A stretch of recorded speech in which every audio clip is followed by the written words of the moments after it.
I presume that many of you have fond memories of playing video games when you were younger, be it 2 years, 10 years, or even longer ago. You may still play those games regularly, or maybe you haven't played them in years, but regardless, you still enjoyed them in the past. As we all have different experiences, you may find it hard to rate some of mine. However, a game that I presume many of you have played is Minecraft.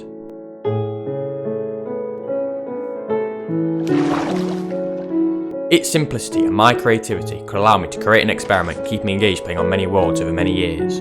I could get immersed for hours with the relaxing ambience of the game, solo or with friends, creative or survival. I spent hundreds of hours playing the game, making great memories and having a good time.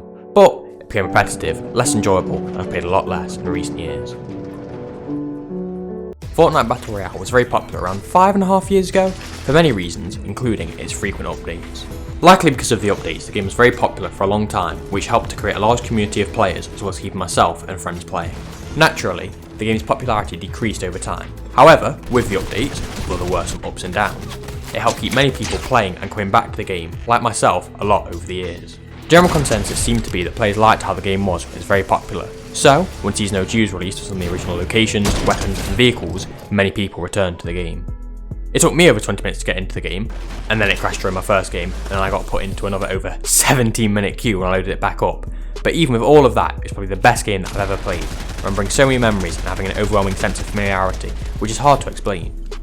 As I played more games, the novelty somewhat wore off, but still, I really enjoyed the season, and it was a nice special occasion. And I've had many more great experiences that you haven't had, because everybody's experiences are special and unique. Maybe your memories are not just of a moment in a game and how you felt about it, but a time in your life and people that you played with. I remember when I was originally playing the Minecraft world as a child, I could play for hours with few worries or distractions. Fortnite Season OG gave an unusual opportunity to re-experience the game. It was nice to mess about with friends I had played with originally, being able to make new memories, remember old ones, and have fun doing a lot more than just trying to win. Maybe you go back to play games that you like and expect to feel how you did. Maybe it's better, maybe it's worse. The games may have changed, but even if they've stayed the same, you've changed and you aren't playing them for the first time. When thinking back, you may only remember the better parts of both the games and how your life was at the time. So when replaying them, you may not find them as fun as you remembered, because of frustrating parts that you forgot about and new responsibilities that you may have. You may be unsettled by potentially never enjoying some games you did, or even playing them again. But there are other things in life, and remembering can be better than replaying anyway, as the joy of replaying can come a lot more from remembering than the actual game itself. I don't know though, you may still find the games fun like you used to, but I doubt that it's the same.